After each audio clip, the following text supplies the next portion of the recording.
NDA കുടുംബാംഗങ്ങൾക്ക്, പ്രിയ സഹോദരി സഹോദരങ്ങൾക്ക്, കുഞ്ഞുങ്ങൾക്ക്, തൃശ്ശൂർ പ്രത്യേകിച്ച് ഗുരുവായൂരിലെ സമ്മതിദായകർക്ക്,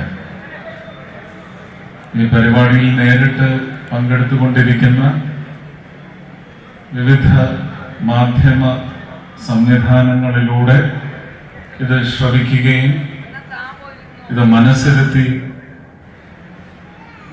വിലയിരുത്തുകയും ചെയ്യുന്ന ഒരു വലിയ മണ്ഡലത്തിനപ്പുറമുള്ള വലിയ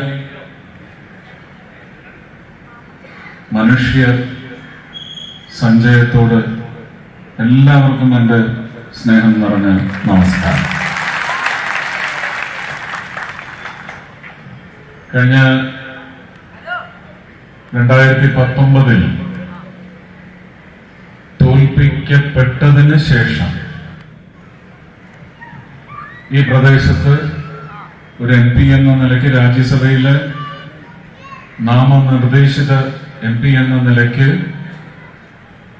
ഈ പ്രദേശത്ത് തിരുവനന്തപുരത്തേക്കാൾ, പതിവിലും വിപരീതമായി തിരുവനന്തപുരത്തേക്കാൾ കൂടുതൽ സാന്നിധ്യം അറിയിക്കാൻ ഞാൻ ശ്രമിച്ചിട്ടുണ്ട്. 2019 ശേഷം 20 ആഞ്ഞടിച്ച കോവിഡ് കാലഘട്ടമായാലും അതിന് ശേഷമുണ്ടായ അന്താരാഷ്ട്ര തലത്തിലുള്ള ഒരുപാട് സന്നിഗ്ധ ഘട്ടങ്ങളിലും ഒരു സേവാ പ്രവർത്തകനായി ഇവിടെ വിഹരിക്കുവാൻ എനിക്ക് സാധിച്ചിട്ടുണ്ട്. അതിന് ഫലവത്തായ ഒരുപാട് നടപടികളിൽ പങ്കാളിയാവാനും സാധിച്ചിട്ടുണ്ട്. തൃശ്ശൂരിന്റെ സമഗ്രമായ വികസനത്തിന് ഒരു മനോരേഖ, രൂപരേഖ എന്ന് തീർത്ത് പറയാനൊക്കത്തില്ല, മനസ്സിലുണ്ടായിരുന്ന ഒരു രേഖ 2019 പ്രചരണ വേളയിൽ ഒരുപാടിടങ്ങളിൽ അവതരിപ്പിച്ചിട്ടുണ്ട്. അവിടെ നിന്ന് എന്റെ തോൽവിക്ക് ശേഷമുള്ള ജയങ്ങൾ, അത് അസംബ്ലിയിലായാലും പാർലമെന്റിലായാലും, അന്ന് സ്വപ്നം കണ്ട് യാഥാർത്ഥ്യമാക്കാൻ ആഗ്രഹിച്ച് അന്നത്തെ പല മനോരേഖകളും എന്നും ചിന്തയുടെ ഒരു തട്ടിൽ പോലും സ്വീകരിക്കപ്പെടാതെ, അത് യാഥാർത്ഥ്യമാകാതെ അവിടെ തന്നെ അവശേഷിക്കും. ഞാൻ കഴിഞ്ഞ 2 വർഷമായിട്ട് ഇലക്ഷൻ പ്രചരണ പരിപാടികളിലാണ് തൃശ്ശൂർ പങ്കെടുത്തുകൊണ്ടിരിക്കുന്നത്. അതുപോലെ തന്നെ കേരളത്തിന്റെ ഞാൻ സ്വപ്നം കാണുന്ന ഭാരതീയ ജനതാ പാർട്ടിയുടെ മുന്നേറ്റത്തിന് വളക്കൂറ് കൂടിക്കൊണ്ടിരിക്കുന്ന പ്രദേശങ്ങളിലും ഇതേ പ്രവർത്തനം നടത്തിക്കൊണ്ടിരിക്കുകയാണ്. അതെന്റെ രാഷ്ട്രീയ കക്ഷിയോടുള്ള എന്റെ കൂറാണ്. അതിനിയും ചെയ്തുകൊണ്ടിരിക്കും. അതിന് പ്രതിജ്ഞാബദ്ധമാണ് എന്റെ കലാകാര ഇതര ജീവിതം.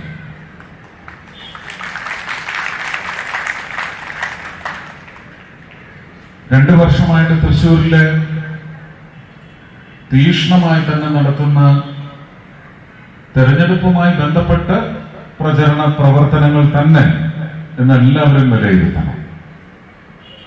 എന്തൊക്കെ ചെയ്യാൻ ശ്രമിച്ചു, എന്തൊക്കെ ചെയ്യാൻ അനുവദിച്ചില്ല, എന്തൊക്കെ ചെയ്ത് തുടങ്ങി വെച്ചത് മുടക്കിച്ചു, ഇതിനെ സംബന്ധിച്ചും ഇവിടെ ഒരുപക്ഷെ കേരളത്തില് നമ്മളിന്ന് അനുഭവിച്ചു കൊണ്ടിരിക്കുന്ന ഭരണ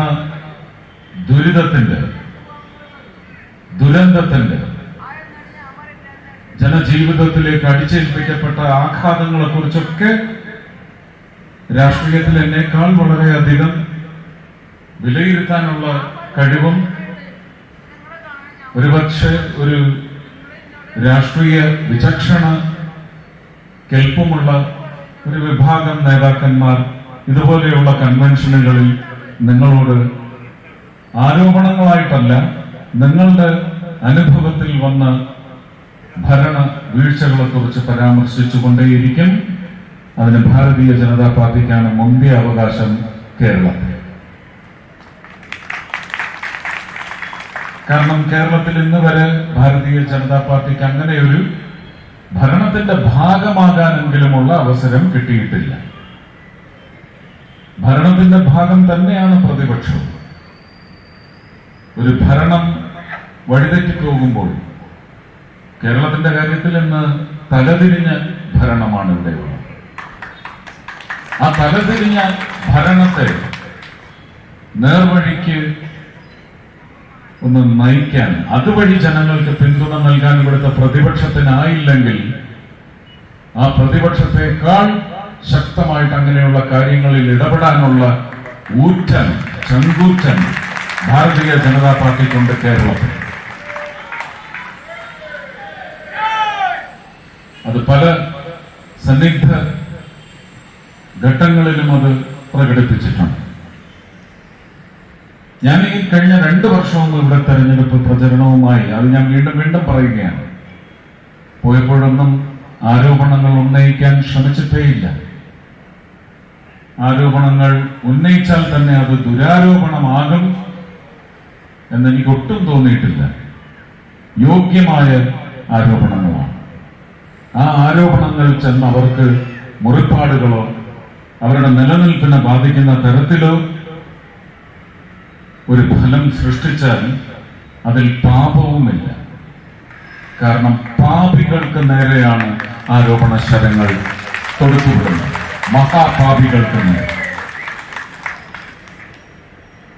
അത് ചോദ്യം ചെയ്യപ്പെടണം, അത് ചർച്ച ചെയ്യപ്പെടണം. അത് നിങ്ങളുടെ ഓർമ്മയിലേക്ക് ഈ തെരഞ്ഞെടുപ്പ് കാലഘട്ടത്തിൽ കൊണ്ടുവരേണ്ടത് കേരളത്തിലെ ജനങ്ങളുടെ അനിവാര്യതയാണ്, അത്യാവശ്യകതയാണ്.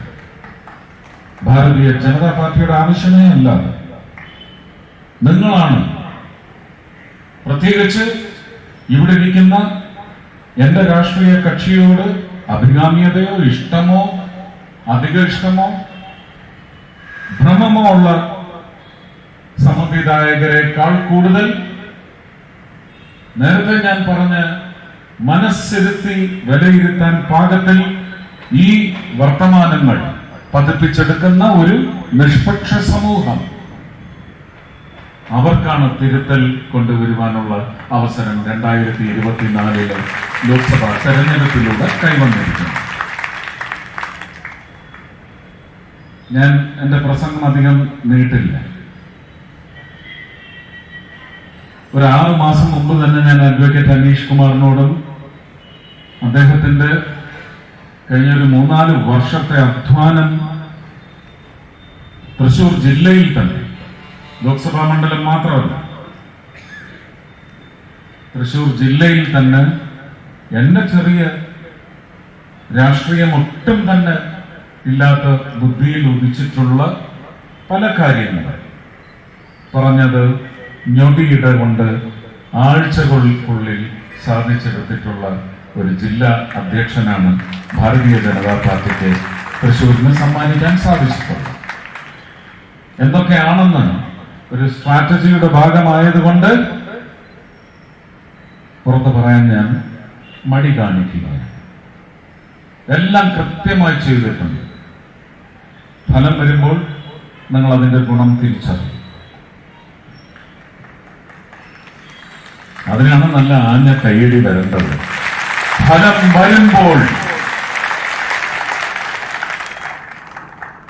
ഒരു ഇഫക്റ്റീവായിട്ടുള്ള ജില്ലാ അധ്യക്ഷന്റെ പ്രവർത്തനത്തിന്റെ ഗുണം, മാറ്റ് നിങ്ങൾ തിരിച്ചറിയും എന്നാണ് ഞാൻ പറഞ്ഞത്.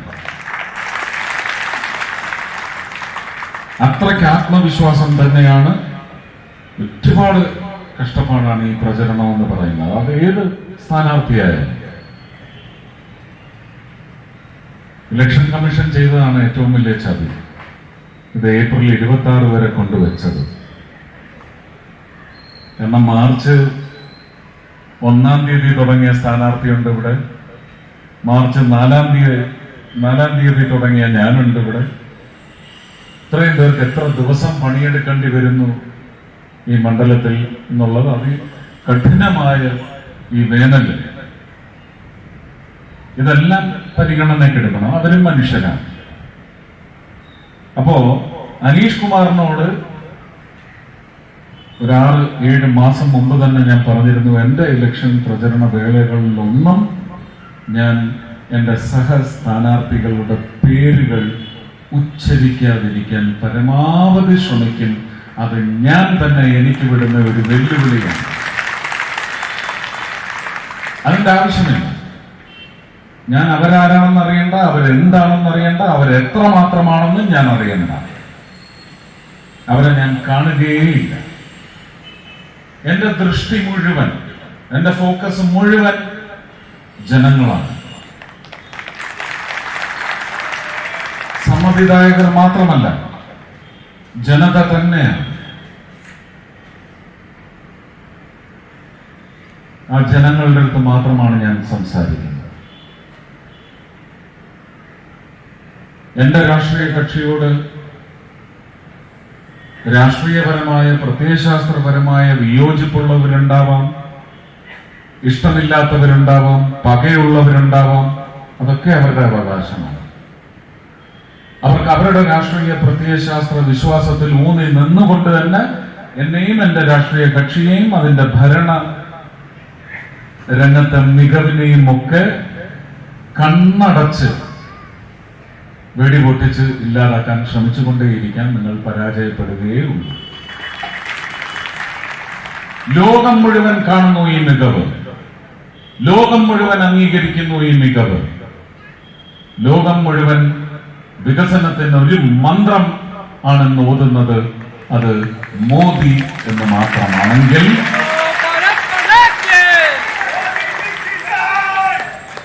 ആ മോദിയാണെന്ന് ഇന്ത്യയുടെ പരമപ്രധാനമായ ഏറ്റവും മികച്ച ഗ്യാരണ്ടി. ആ ഗ്യാരണ്ടിയാണ് ബിജെപിയുടെയും എൻഡിഎയുടെയും ആത്മവിശ്വാസത്തിന്റെ പെരുക്കം.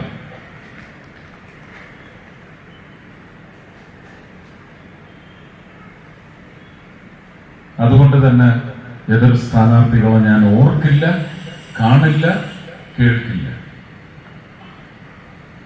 എന്താണ് തൃശ്ശൂരിന് വേണ്ടി നിങ്ങൾക്ക് ചെയ്യാൻ സാധിക്കുന്നത് എന്ന് എന്നോട് ചോദിച്ചാൽ ഞാൻ ഉറപ്പായിട്ടും പേരെടുത്ത് പറയാതെ തന്നെ കഴിഞ്ഞ 5 വർഷം നിങ്ങൾ തിരഞ്ഞെടുത്തയാൾ എന്ത് ചെയ്തു, അതിനു മുമ്പ് മറ്റൊരു രാഷ്ട്രീയ കക്ഷിയിലെ ആ തിരഞ്ഞെടുക്കപ്പെട്ടയാൾ എന്തൊക്കെ ചെയ്തു. സിനിമയോട് ഈ രാഷ്ട്രീയക്കാർക്ക് പുച്ഛമല്ല കേട്ടോ, പേടിയാണ്. സിനിമയിലെ നായകൻ ചെയ്യുന്ന നന്മ അത് തിന്മയുടെ മൂർത്തിമത് ഭാവമായ രാഷ്ട്രീയക്കാരന്റെ നേരെയുള്ള ആഞ്ഞിടിയാണെങ്കിൽ, അതിന് ജനങ്ങൾ കൈയടിക്കുന്നുണ്ടെങ്കിൽ, ജനങ്ങൾ ആഗ്രഹിക്കുന്നത് അങ്ങനെ ഒരു ലോകമാണെന്ന് ആ മണ്ടന്മാർ മനസ്സിലാക്കിക്കൊള്ളണം. അത് ഏത് നായകൻ ചെയ്യുന്നു, ആ നായക കഥാപാത്രത്തെ ഏത് വ്യക്തി അവതരിപ്പിക്കുന്നു എന്നുള്ളതല്ല പ്രധാനം, ആ അവസ്ഥയാണ്. ഇന്നത്തെ രാഷ്ട്രീയ ഭരണ വ്യവസ്ഥിതി അങ്ങനെ ഒരു ചുമടാണ് ജനങ്ങളുടെ മേൽ, അങ്ങനെ ഒരു ഇടിയാണ് അടിച്ചേൽപ്പിക്കുന്നതെങ്കിൽ തീർച്ചയായും അവരുടെ പ്രതികരണം എന്ന് പറയുന്നത് ഈ നായകന്മാരിലൂടെ അവർ കൊതിക്കുന്നു, ഇനിയും കൊതിച്ചുകൊണ്ടേയിരിക്കുന്നു. അങ്ങനെ ഒരു കാലഘട്ടം രാഷ്ട്രീയ ഭരണ രംഗത്ത് വരും. എംജിആർമാർ വരും. നിങ്ങൾ പേടിച്ചോളൂ, പേടിച്ചില്ലായ്മയിലേക്ക് കൂപ്പ് കുത്തിക്കോളൂ എന്ന് മാത്രമേ പറയൂ. അതുകൊണ്ട് ഒരാരോപണങ്ങളുമില്ല, ദുരാരോപണങ്ങളുമില്ല. ഈ 5 വർഷങ്ങളിൽ ഞാൻ അവരെ വിളിക്കുന്നത് അഞ്ചന്മാരെന്നാണ്.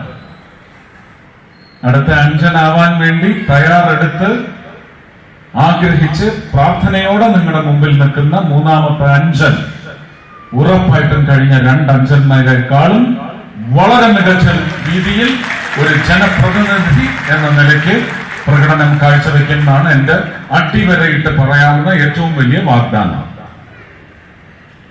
അവിടെയും സിനിമയിൽ ദൈവം എനിക്ക് കുറച്ചധികമായിട്ട് അനുഗ്രഹിച്ച് നൽകിയിട്ടുള്ളതാണ് എന്റെ ഡയലോഗുകൾ പലതും ടാഗ് ലൈനുകളാവുന്നത്. ഓർമ്മയുണ്ടോ ഈ മുഖം? Just remember that. ഞാൻ പറയുന്നു, കേരളം അതുപോലെ തന്നെ തൃശൂർ ഇതിനു മുമ്പ് കണ്ടിട്ടുള്ള ജനപ്രതിനിധികൾ തെരഞ്ഞെടുക്കപ്പെട്ടതാണ്. അവരുടെ പ്രവർത്തനത്തെക്കാൾ മികച്ച രീതിയിൽ എന്ന് പറയുമ്പോൾ സിനിമയിലെ തന്നെ ഒരു ടാഗ് ലൈനാണ് ഞാൻ ഇവിടെ ആവർത്തിക്കുന്നത്. അതുക്കും മേലെ ഉറപ്പ്, അതാണ് എന്റെ വാഗ്ദാനം. അതുക്കും മേലെ. സ്കൈ ഈസ് ദ ലിമിറ്റ് എന്ന് പറയും. ആകാശമാണ് അതിന്റെ പരിധി. നോക്കട്ടെ, എന്തൊക്കെയോ കാര്യങ്ങൾ പോകുന്നിടത്തെല്ലാം ഒരു അടിത്തട്ട് വർഗം, ഒരു ഇടത്തട്ട് വർഗം ആവശ്യങ്ങൾ അറിയിക്കുന്നുണ്ട്. ഇതെല്ലാം ക്രോഡീകരിച്ച് എല്ലാവർക്കും ഒരു മനസ്സൗഖ്യം പകർന്നു കൊടുക്കുന്ന തരത്തിൽ തൃശ്ശൂരിന് നയിക്കുന്ന കാര്യത്തിൽ എനിക്ക് തീർച്ചയായിട്ടും അതിന് ഞാൻ പ്രതിജ്ഞാബദ്ധമാണെന്ന് ഈ വേദിയിൽ നിന്നുകൊണ്ട്, ഗുരുവായൂരപ്പന്റെ കാൽ കീഴിൽ നിന്നുകൊണ്ട് ഞാൻ പ്രതിജ്ഞ ചെയ്യുന്നു. തൃശ്ശൂരിൽ മാത്രം ഞാൻ ഒതുങ്ങില്ല.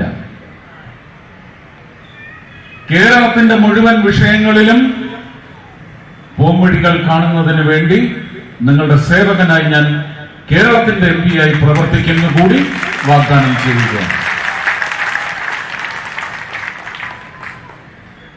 ഇതിനപ്പുറം ഞാൻ എന്തെങ്കിലും പറയണോ? ഇത് ഞാനൊരു തെരഞ്ഞെടുപ്പ് പ്രചരണ വേദിയായിട്ട് കാണുന്നില്ല. ഇതെന്റെ രാഷ്ട്രീയ കക്ഷിയുടെ കൂട്ടുകക്ഷികളുടെ ഒരു കൺവെൻഷനാണ്. ഇവിടെ വന്ന് ഞാൻ എൻ്റെ ഹൃദയമാണ് നിങ്ങളുടെ മുന്നിൽ വിരിച്ചു വച്ചിരിക്കുന്നത്. എന്റെ ബുദ്ധിയല്ല, എന്റെ മൂളയല്ല. പച്ച മനുഷ്യനായിട്ട് ഞാൻ നിങ്ങളുടെ മുമ്പിൽ എന്റെ ഹൃദയം തുറന്ന് സംസാരിച്ചിരിക്കുകയാണ്. ഹൃദയത്തിൽ തോന്നിയ കാര്യങ്ങൾ മാത്രമാണ് ഞാൻ പറഞ്ഞിട്ടുള്ളത്. ഇതെല്ലാം സാധ്യമാകുമോ എന്ന് ചോദിച്ചാൽ, തോറ്റ MP ശക്തൻ മാർക്കറ്റിൽ എന്തെങ്കിലും ചെയ്യാൻ സാധിച്ചിട്ടുണ്ടെങ്കിൽ അത് ഇതിനു മുമ്പ് ഏത് MP ചെയ്തു. ഇനി വ്യക്തിപരമായി ഓരോരുത്തരുടെ ജീവിതത്തിലേക്കും ഇടപെട്ടത്. അപ്പൊ കൊല്ലത്തുള്ള ചില ചോദിക്കുന്നു, കൊല്ലത്തുണ്ട്, ഇവിടെ തന്നില്ലല്ലോ. എവിടെയാണ് ഞാൻ കൊടുക്കാത്തത്? ഇടുക്കിയിലാണ് ഏറ്റവും കൂടുതൽ ചെയ്തത്. എനിക്ക് ഇവിടെയും ഇടുക്കിയിലുമായിട്ട് നിൽക്കാൻ പറ്റുമോ ഇലക്ഷന്? വെറും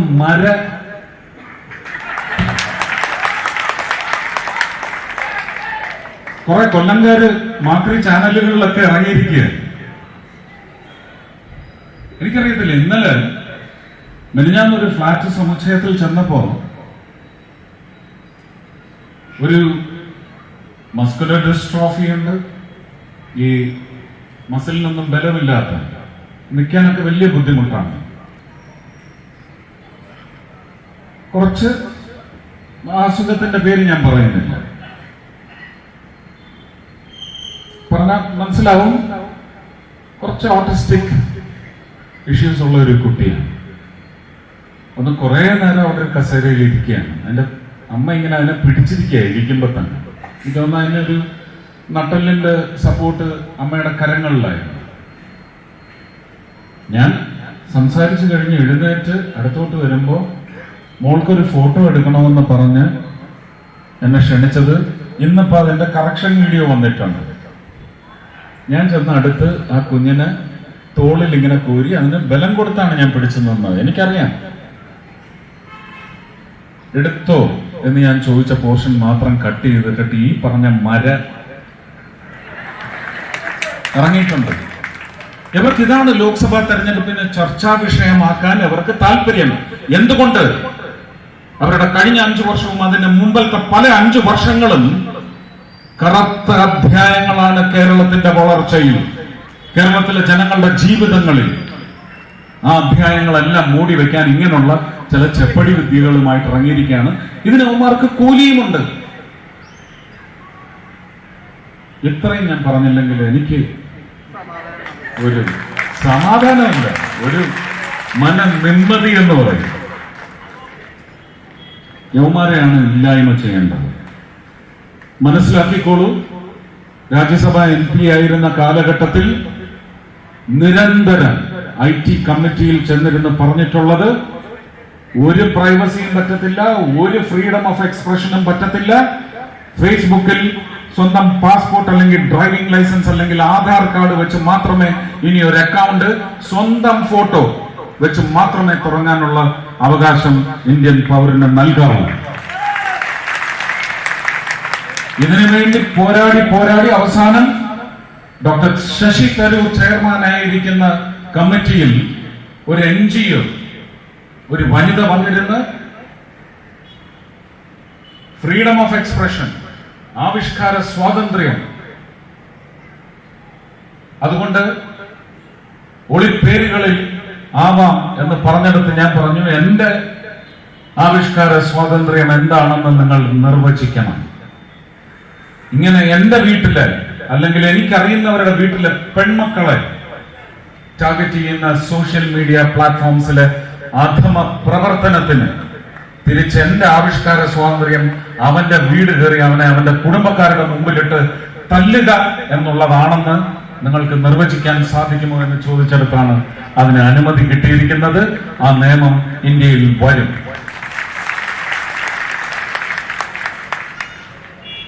അപ്പൊ പിന്നെ ഈ കുത്തിത്തിരിപ്പിന്, രാഷ്ട്രീയത്തിന്, മുതലെടുപ്പിന് ഒന്നും ഫേസ്ബുക്ക് അക്കൗണ്ടുകൾ ഇനി തുടങ്ങാൻ പറ്റാത്ത അവസ്ഥ ഉണ്ടാക്കും.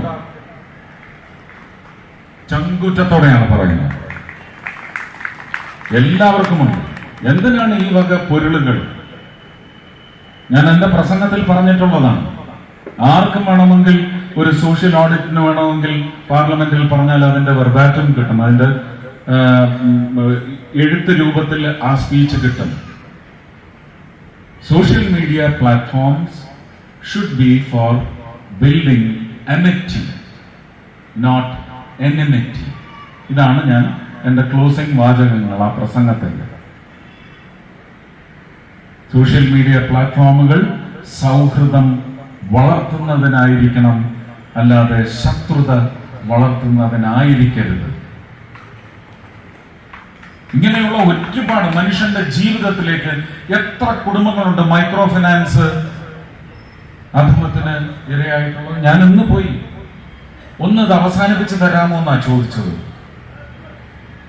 10,000-ഓ 25,000-ഓ കടം കൊടുക്കുക, തിരിച്ചടച്ചില്ലെങ്കിൽ മോർഫ് ചെയ്ത് നഗ്ന രൂപങ്ങളുമായിട്ട് ആ സ്ത്രീകളുടെയോ അവരുടെ പെൺമക്കളുടെയോ പടങ്ങൾ, മുഖചിത്രങ്ങൾ ചേർത്ത് വിടുക. അവിടെ ഞാൻ ചോദിക്കും, ഇത് എന്ത് രാജ്യമാണെന്ന്. അത് എന്റെ സർക്കാർ ഭരിച്ചാലും ഞാൻ ചോദിക്കും, ഇത് എന്ത് രാജ്യമാണെന്ന് ചോദിക്കണം.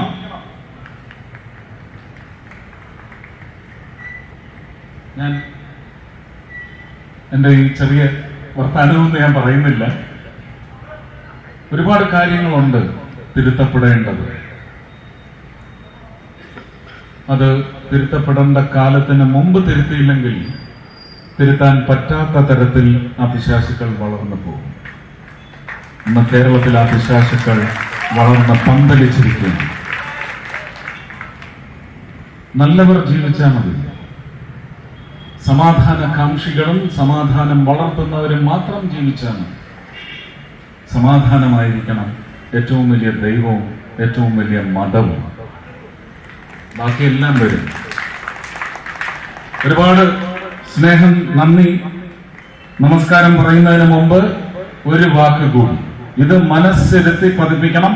കേരളം മുഴുവൻ, കേരളം മാത്രം മനസ്സിരുത്തി പതിപ്പിച്ചാൽ മതി. ഇത്രയും കാലം നിങ്ങൾ നിങ്ങളുടെ രാഷ്ട്രീയ അടിമത്തത്തിനോ രാഷ്ട്രീയ ഇഷ്ടത്തിനോ അനിഷ്ടത്തിനെതിരെയോ നിങ്ങൾ വോട്ടുകൾ രേഖപ്പെടുത്തി.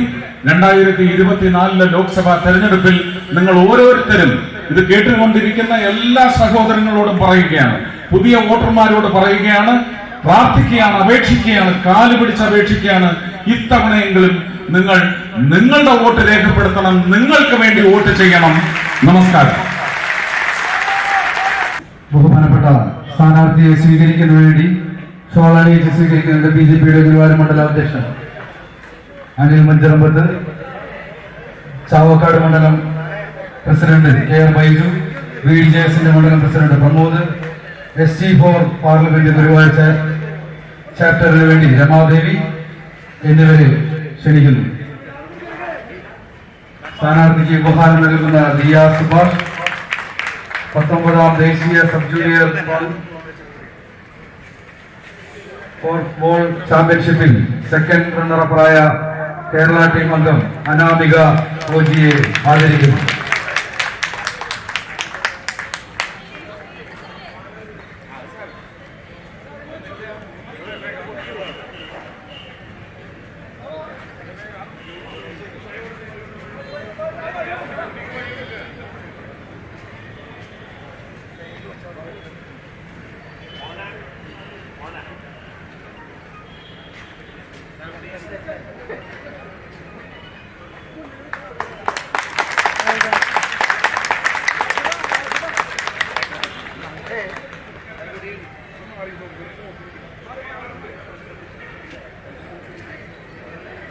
Andrea.